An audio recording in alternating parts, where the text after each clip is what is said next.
Для государств Балтии жизненно необходимо выйти из энергетической изоляции и наладить дополнительные сетевые соединения с другими странами Евросоюза.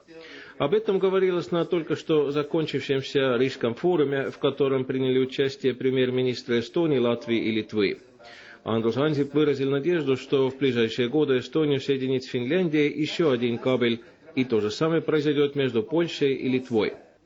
Вчера главы правительств стран Балтии официально приняли решение пригласить Польшу к участию в проекте Игналинской АЭС. Некоторые разногласия сохраняются лишь по поводу распределения долей участия. Leedu parlamendi seisukoht on, et Leedu osalus peab olema 34%.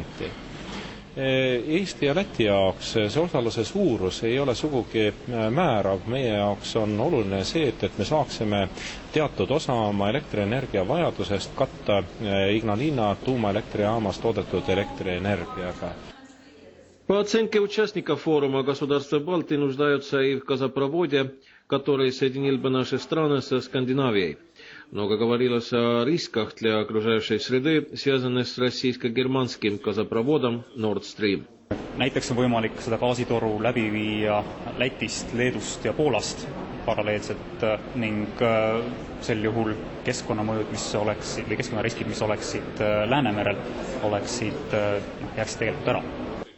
Еще 20 лет назад Эстония, Латвия и Литва были крупнейшими загрязнителями окружающей среды. На сегодняшний день объем выбросов сократился более чем наполовину.